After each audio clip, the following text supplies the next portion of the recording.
Welcome to AI Unraveled, your daily briefing on how technology is changing the way we live, work, and connect. It is Wednesday, April 1st, 2026. I'm your co-host, Anna. Today's episode is brought to you by Jamgamind. As we find out that tools like Perplexity are allegedly sharing our private conversations with Google and Meta, your digital safety has never been more critical.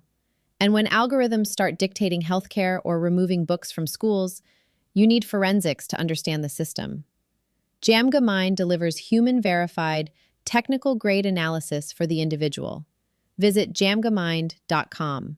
Pro tip: you can enjoy all of our human interest briefings and weekly recaps completely uninterrupted by subscribing directly on Apple Podcasts for an ads-free experience. Today, we are talking about trust. Trust in our employers, trust in our transportation, and trust in the chatbots we talk to every day. Right now, the American public is losing that trust at a record pace. Let's unravel what it means for you. Imagine waking up today, grabbing your coffee, Yeah. and just looking at two completely different feeds of reality. Oh, yeah. It really feels like two different planets right now. Exactly. Because in one feed, you've got this tech boardroom utopia. And I mean, the numbers we're seeing today, April 4, 2026, they barely even sound real anymore. Right. They're totally astronomical. Like, OpenAI just closed a $122 billion funding round.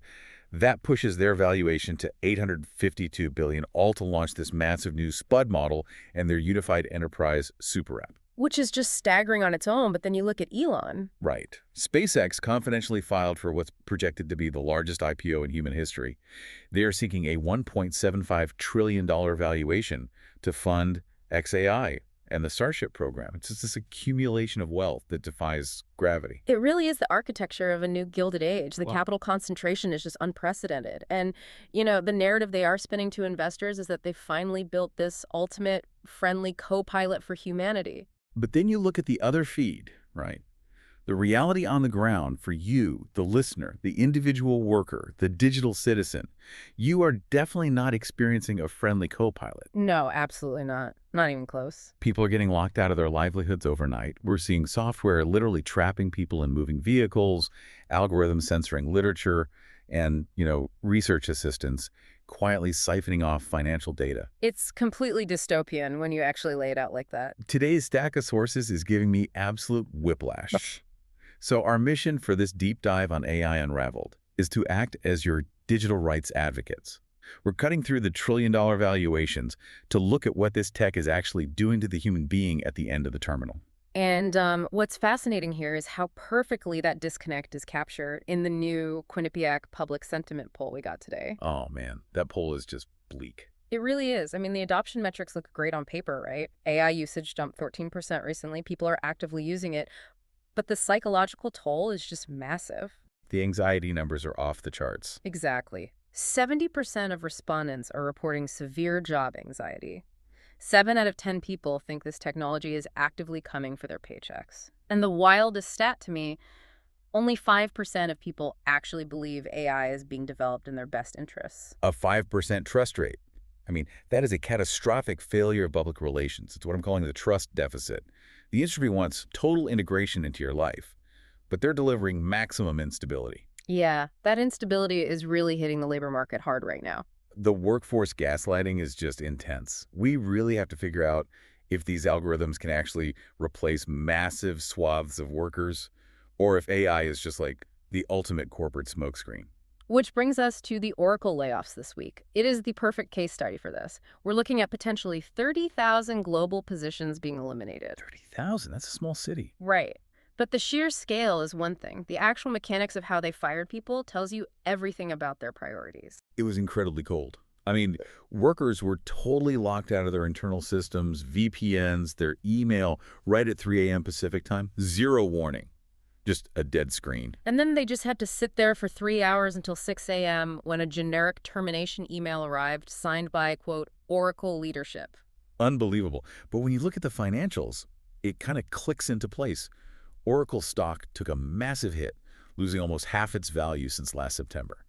And they're staring down this $156 billion total build-out estimate for AI infrastructure. Yeah, they desperately need cash. They need to free up $50 billion this year alone just for AI data center construction. So they're just firing the humans to buy the servers. It's like tearing down the load-bearing walls of your own house just so you can afford a really smart thermostat. That is exactly what it is. They're aggressively shifting operating expenses, which is human salaries, into capital expenditures like cooling systems and chips.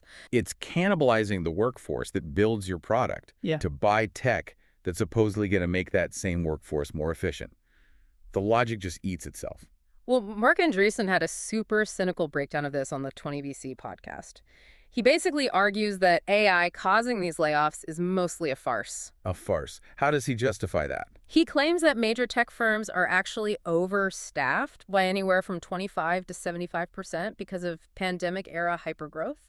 So executives finally have this socially acceptable excuse to clean house. So they just point to the server racks and say, we're pivoting to AI efficiency. Exactly. It's way easier than admitting to the board that they grossly mismanaged their hiring for the last 4 years. Andreessen literally called it the silver bullet excuse. Okay, AI washing to cover up executive bloat makes sense for middle management. But I push back on the idea that the threat is totally fabricated. Look at the CEO of America's largest public hospital system. Right, the radiologist comments? Yeah, he went on the record openly stating he's preparing to replace radiologists with AI diagnostic models. We're not talking of an administrative bloat there.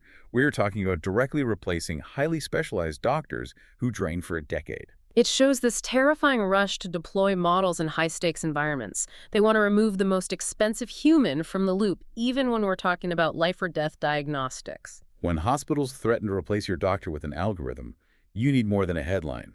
You need forensics.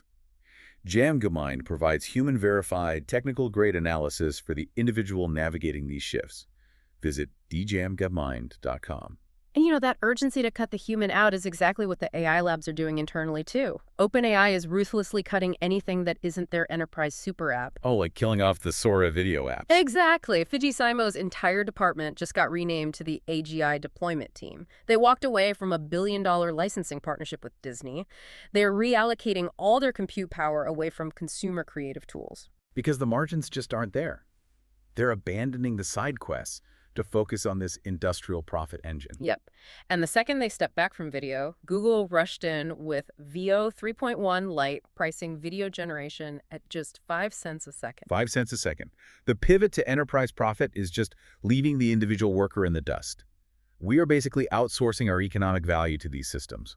But the natural consequence of outsourcing your economic value is that eventually you start outsourcing your human judgment too. Right. Like if a hospital trusts an algorithm over a doctor, it's a very short leap for institutions to start trusting algorithms over human curation. Which brings us to arguably the most dystopian piece of news today.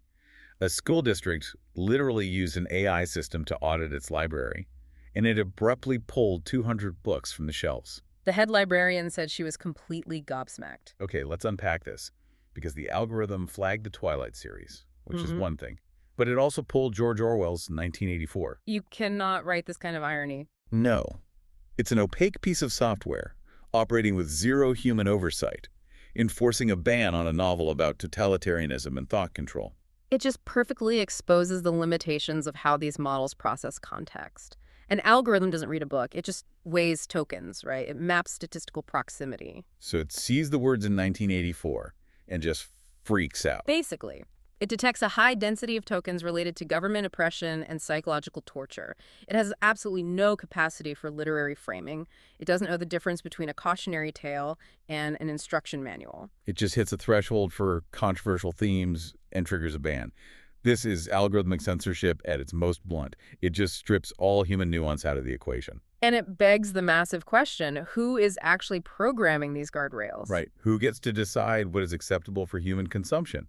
Because honestly, we are handing our libraries over to companies that can't even secure their own code. Oh man, the Anthropic leak. Yes. Anthropic just accidentally leaked over 512,000 lines of their Claude Code software scaffolding, and it was just due to a simple packaging error. For a company that constantly preaches about constitutional AI and safety, it's a horrible look. And just to clarify for everyone, the scaffolding isn't just a bunch of complex math. It's way more sensitive than the model weights. It's the invisible rulebook. Yeah, it contains the system prompts, the operational limits, how it filters requests. It is the literal mechanism of control. Exactly. So if they can't protect the foundational rules of their flagship AI because of a sloppy pipeline error, how can we possibly trust them to be the arbiters of human knowledge in our schools? The competence just does not match the ambition right now. And look, when brittle software is stuck in a chatbot window, it's annoying. But when it escapes into the physical world, it becomes a literal trap. Like what happened in Wuhan. Yes, over 100 Baidu robotaxis just suffered a simultaneous catastrophic system failure. They didn't pull over safely, they just bricked themselves in the middle lane of a fast-moving ring road. A mass shutdown of autonomous vehicles at highway speeds. That implies a massive flaw in how they receive over-the-air updates or talk to servers. Think about the psychological terror of being inside one of those cars. No steering wheel, no pedals. You are just locked in a metal box, frozen in the center lane, while traffic is swerving around you at 60 miles an hour. People were desperately mashing the SOS buttons. Yeah, and eventually they just forced the doors open and fled on foot through active traffic. And Baidu operates over 1,000 of these things, and they couldn't even give an immediate explanation for why 10% of their fleet just died. The loss of physical agency is just visceral. And what's really terrifying is scaling that vulnerability up to the military. Oh, the Saronic funding. Right. Saronic is this defense contractor in Texas, and they just closed a $1.75 billion round. They are building the Corsair, which is a 24-foot, fully autonomous Navy drone boat. Designed to carry heavy military payloads for 1,000 miles. Operated remotely by software. If a software glitch can strand commuters in Wuhan, imagine that same level of code managing heavily armed naval vessels in contested waters. We're handing over the keys to physical reality to systems that still hallucinate basic facts.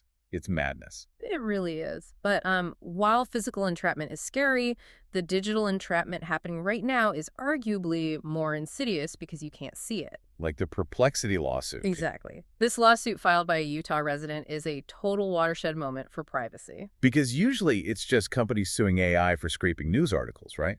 But this is a user suing for the direct exploitation of their most sensitive personal data. Perplexity markets itself as this ultra-private, secure research assistant, so this user was typing in complex queries about their personal finances and investments. Assuming it was a closed loop, just a private chat with a machine. Right, but the lawsuit alleges that Perplexity has third-party trackers embedded on the homepage. Before the AI even answers your question about mortgage rates, these trackers are allegedly scraping the actual text you're typing. Wait, scraping it while you type? Yeah, scraping the document object model. They package those highly sensitive queries and route them directly to Meta and Alphabet's ad networks. So the tool they sold you as a private assistant is functionally a wiretap for data brokers.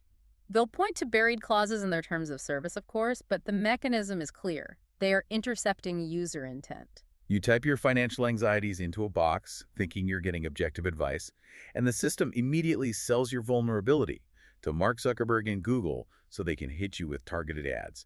It is a complete betrayal. And if we connect this to the bigger picture, knowing that this invisible data harvesting as standard operating procedure makes the new hardware pivots deeply alarming. They aren't satisfied with just your search history anymore. No, they want your biology. Which brings us to Google's new Screenless Fitbit band. The one Steph Curry has been pushing in those sponsored videos. Yeah. They're framing it as this minimalist fitness tracker. But taking the screen off isn't about minimalism, it's a behavioral trap. Because without a screen, you can't just glance at your wrist for your step count. You are forced to open their new app, which routes everything through an AI personal health coach. You don't get your raw data anymore. You get an algorithm's opinion of your body. And the data this AI demands is incredibly intimate. It's way beyond tracking a jog. It wants your mental well-being states, deep sleep cycles, reproductive cycle tracking, granular nutrition.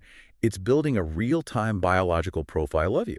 It demands total intimacy. But why on earth should any citizen hand over their deeply personal biological metrics to an ecosystem that was literally just implicated in harvesting financial queries?